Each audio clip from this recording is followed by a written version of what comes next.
Hello, how is everybody going today? Thank you so much for tuning in for another live here on the Conscious Conversations Instagram. Today we'll be having another conscious conversation about men's mental health with none other than the Uchenna Agu. Now, you guys might have heard of Uchenna as he is the winner of the Amazing Race Season 7. How cool is that?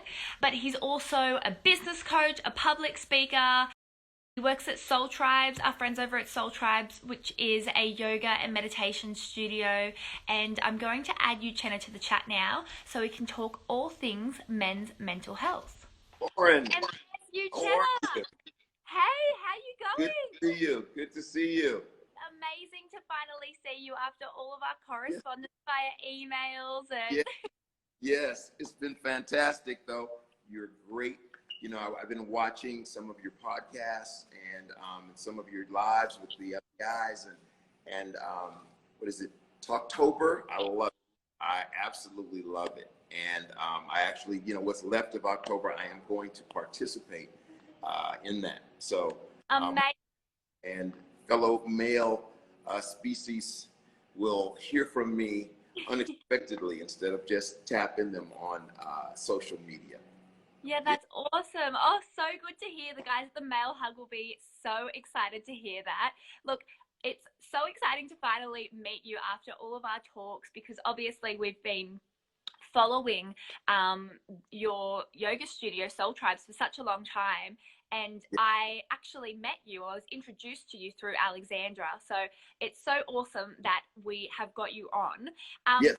I always want to start with this question because I feel like it's one of the most important. Okay. How are you really feeling today? Not just the generic answer. I want to know It's how, good.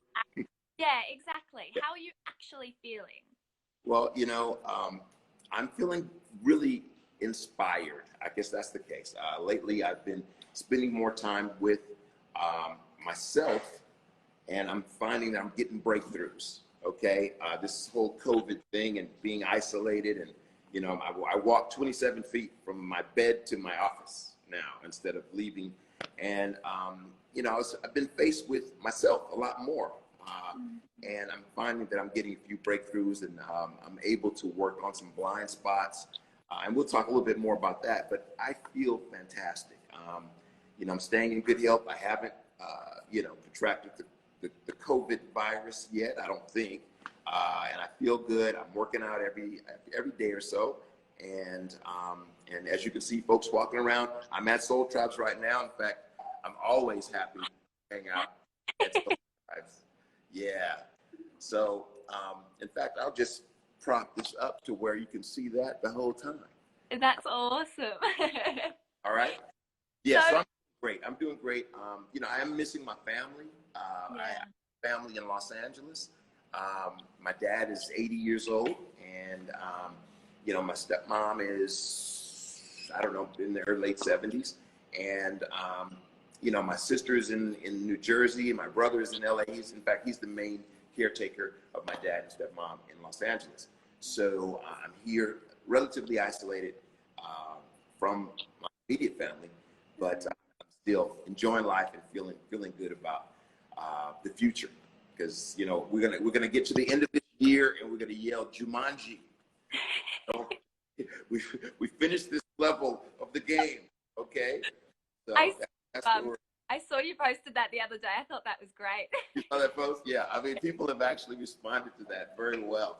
Um, it's it's true. I mean, we've been faced with challenges that we have not um, historically ever done, and especially where men are concerned.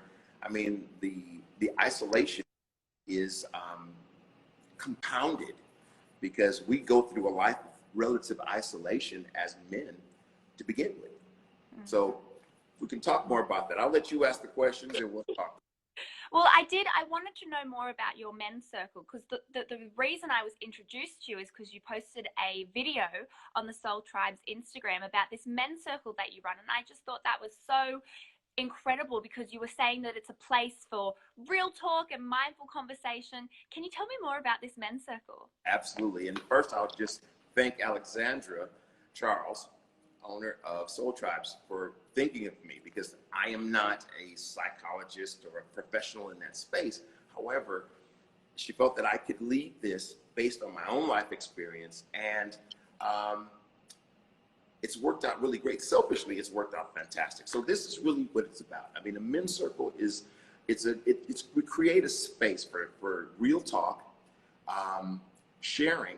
And what's interesting about it is most of the guys don't know each other. And then there's a level of freedom that comes with not having guys in your immediate space that you're sharing with that know your past, that know who you are, or could go back and tell the story to another relative or something like that.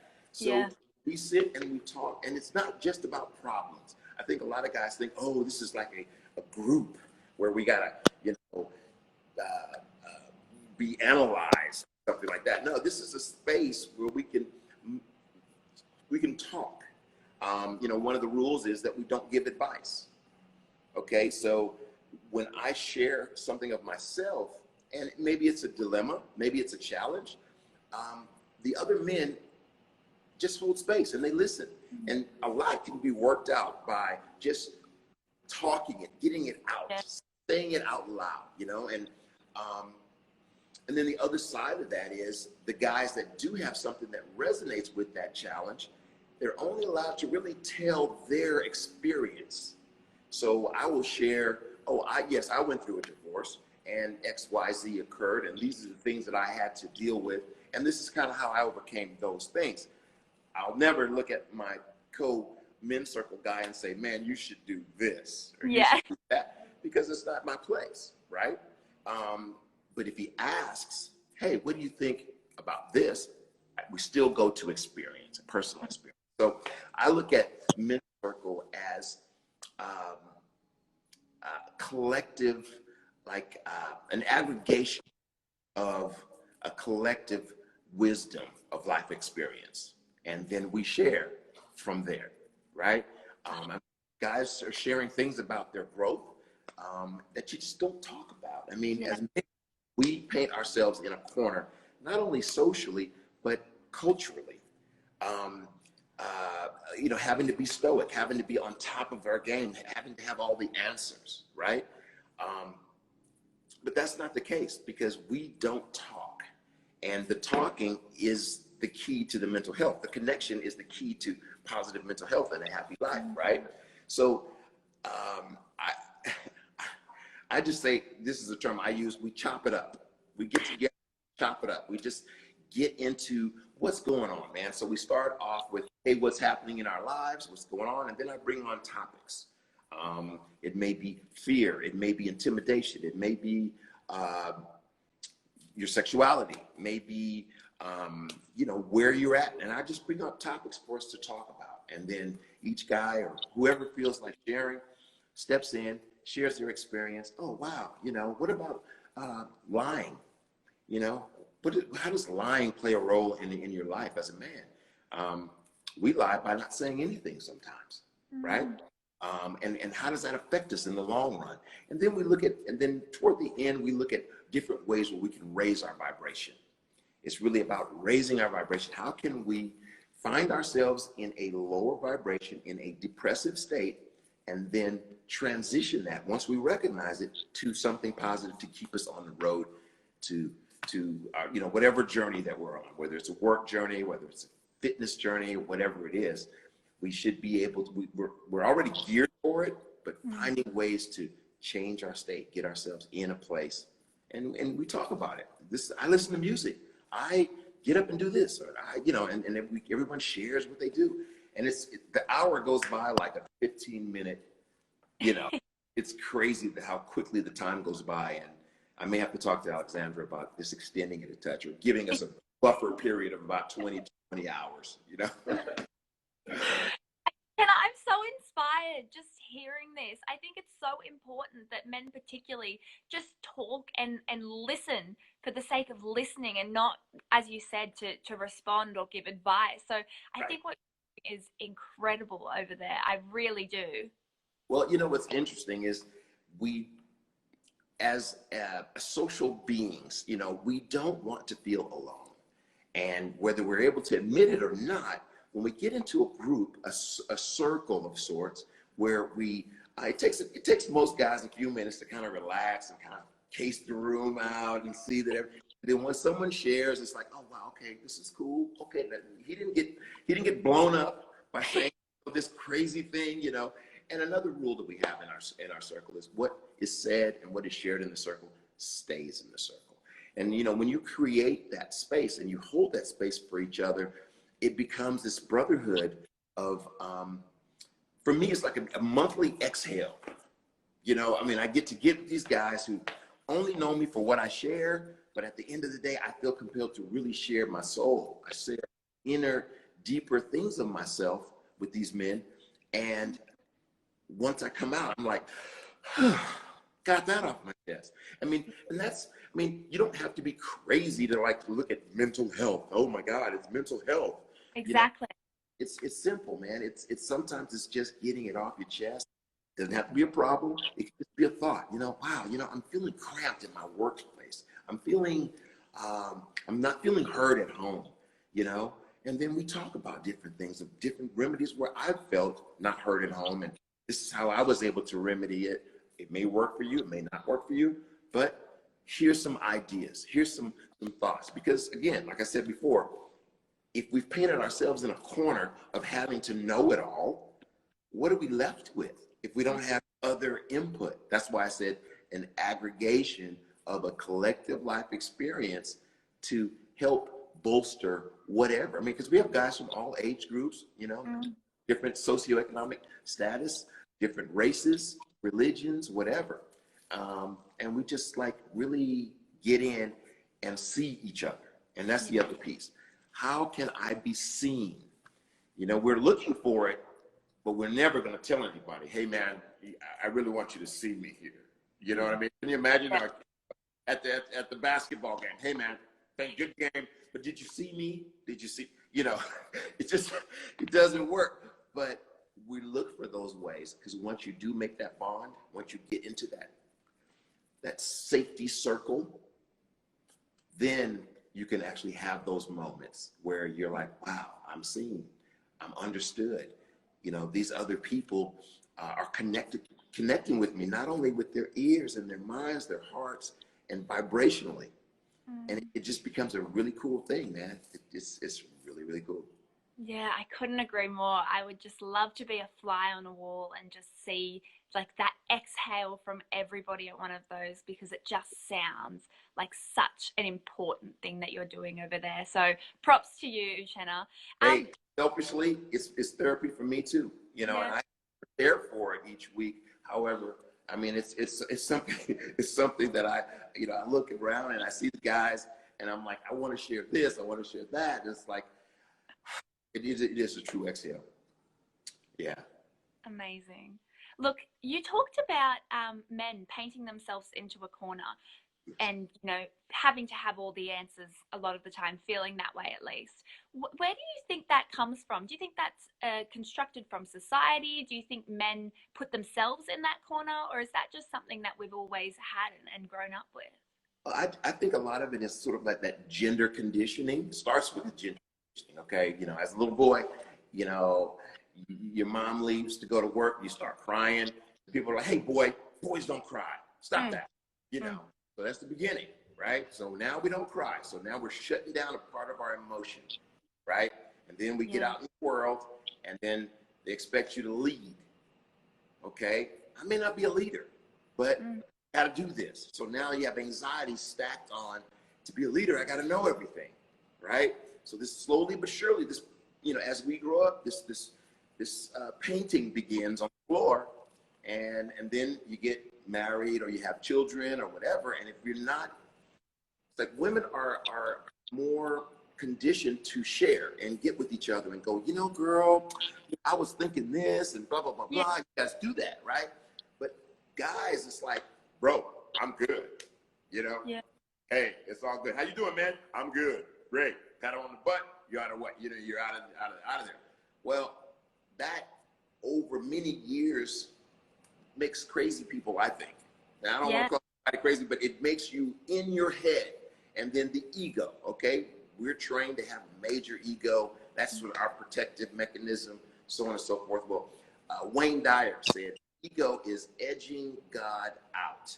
So you're like edging out a whole portion of yourself, thinking that you have to be the alpha and the omega, you know, and it's there's a lot of anxiety and stress that goes with that, right?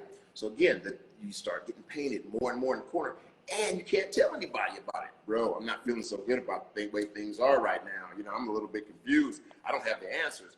Well, you know, you're worried about, and we live in a cancel society right now, right? Yeah. I mean, if you are not on top of your game, someone could go on social media right now and blow you up. He's a dummy. He doesn't know his thing. You know, he's scared or whatever it is that comes out. So another way to be painted in a corner as a man, I got to know everything, right?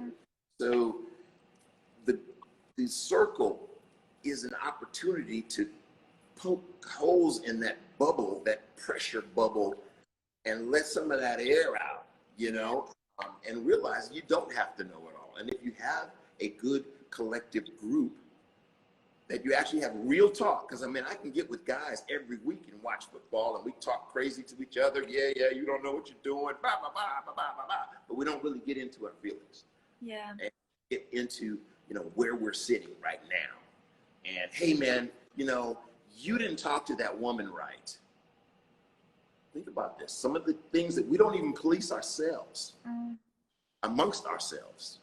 So we talk about those things. Hey, man, what do you do when you find that one of your mates is being misogynistic? Do you police him, or do you pat him on the back and go, man, you know, just make that okay?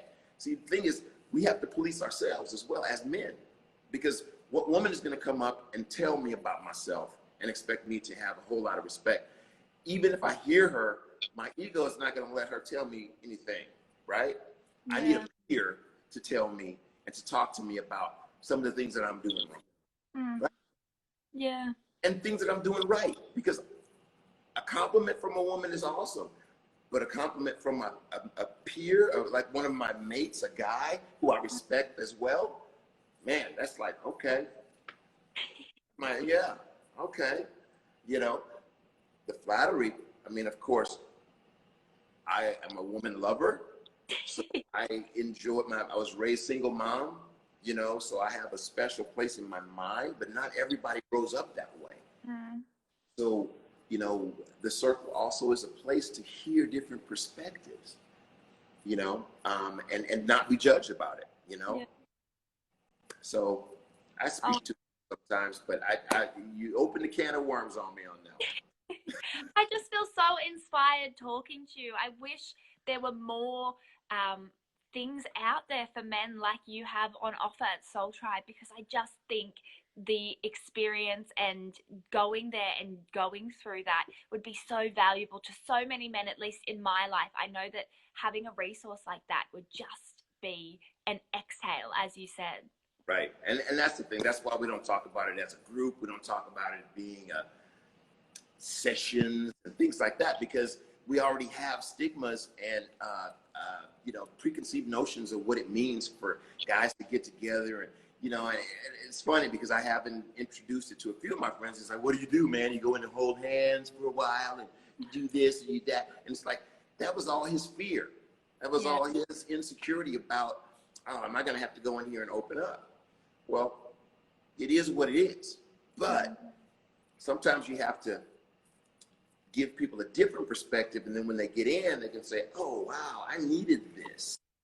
You know, and I think that's the way I have approached our men's circle is, hey, just come, chop it up with us for a while, see what it's like. If it resonates with you, great. You may find another one. I mean, there are very spiritually based, religious-based men's circles.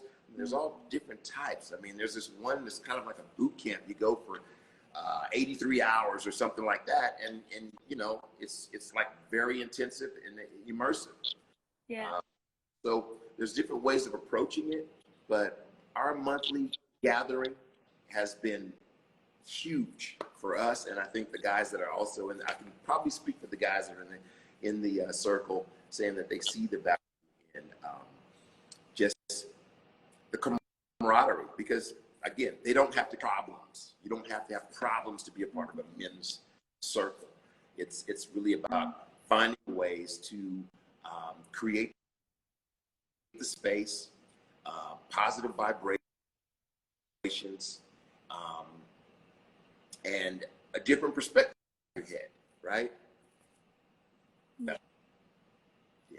Look, I want to know, how have these men's circles been received, particularly during COVID? Because obviously more than ever we need something like this. So have you found that there's been a peak in the amount of people who have reached out and say, look, man, I need to attend one of these. I'm just too in my head.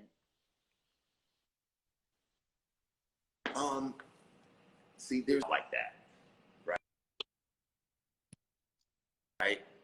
They may be in their head about something. They may see that there's a need dragged in. Did I break? Okay. I'm Yeah, you're frozen circling here. for Can you me. hear me? No. Oh, yes, you're back.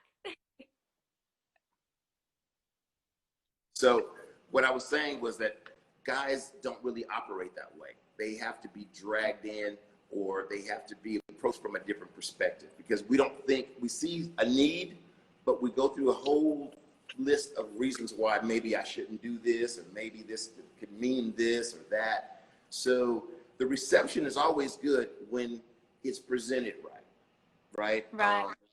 So it's as I go out and I talk about, hey, yeah, you know, I do a men's circle, and this is what we talk about, and these are the type of things we do. Oh man, I could do that. I could do that. But they're not consciously seeking it out. I mean, like, men are historically the last one to go to the doctor when there's something wrong, right? We just don't do the things that are most necessary for us because of what might happen, right? Yeah. You make such a great. Yeah, I mean, it's fun to watch the transformation, because COVID has been a big topic with us, and Yeah. you know, guys are isolated.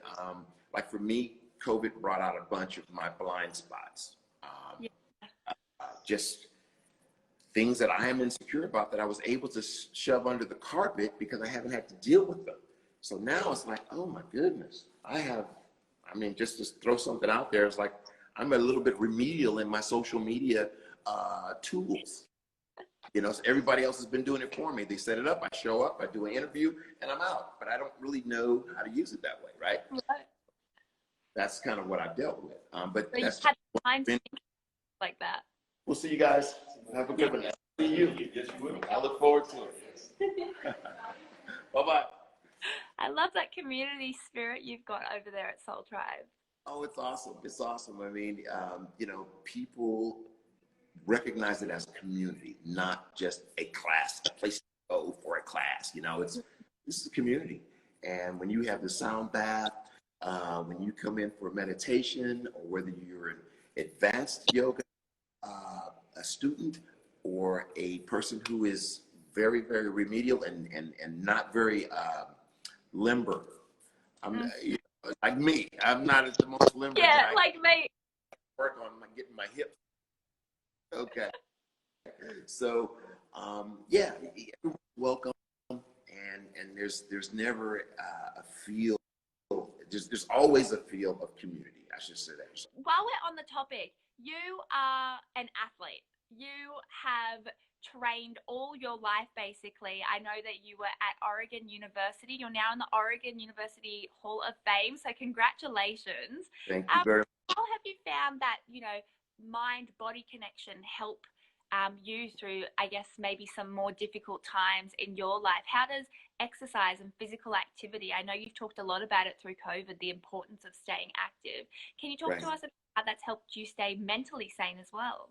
Well, absolutely. I think one big thing about a strong mental experience is also being able to transition to that space. So it's changing your state is really, really important. And your physical is directly related to your mental.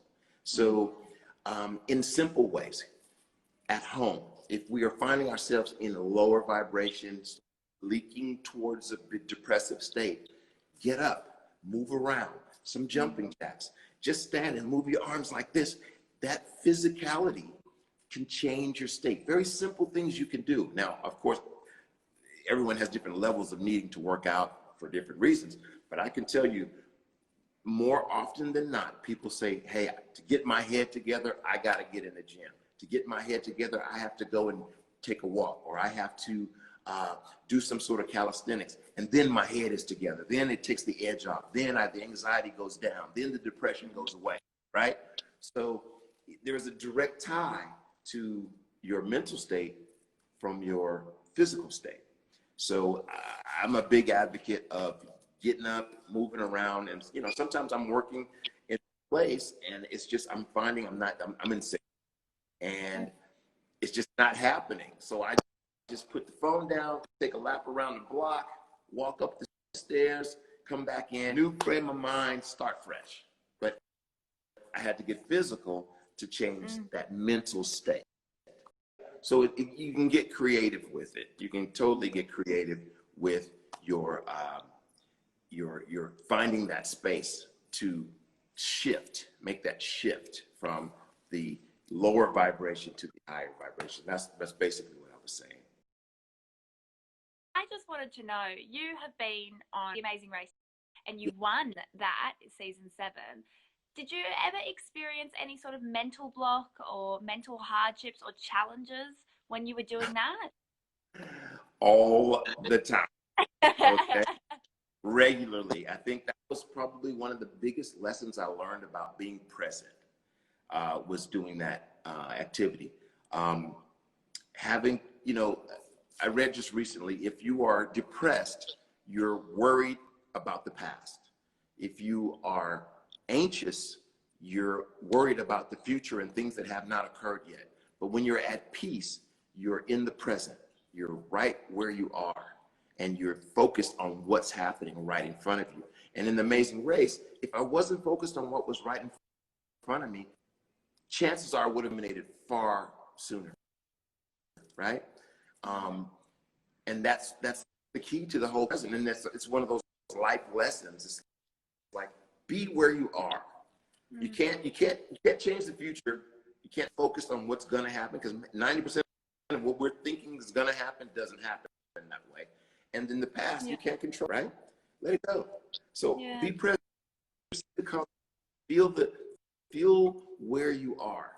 And that was probably one of the biggest lessons I learned on the race. I love that. That's so true. Be in the present. That's how you're going to move forward. And wiser words were never said. Uchenna, thank you so much for joining us. If there was one final thing that you could say to any male out there watching to encourage them to, I don't know, maybe participate in Talktober or just reach out and talk about how they're feeling, what would you say to them? Well, in terms of Talktober, I would say there are a bunch of people waiting who don't know that they need to hear from you. These are other men that don't know they need to hear from you. Give them a call. Don't text. Give them a call and just say, hey, man, I was thinking about you. I hope all is well. How you been? That's it. You don't have to make a big elaborate thing about it, but just letting somebody know that you're thinking about them, that you're on their mind, and it's not out of sight, out of mind, will make a difference in their life. And you don't know whose life you could change by making that call. But make a call if you can't physically go there. And that can change someone's mental state. It could change their heart, and it will definitely change their vibration and what's going on in their life. Yeah, it's as simple as that, isn't it? Yeah. And it's great, and you'll get a lot of it out of it too when you make that call. 100%. So definitely suggest that everyone do that, men and women, but we should all reach out to each other. And then that's the start of getting ahead of the mental conditioning piece. Yeah. Uchenna, it has just been so incredible talking to you this morning. I'm leaving this chat feeling so incredibly inspired and wanting soul tribes to come to Australia. Come to Sydney, come to Melbourne, open up a soul tribes.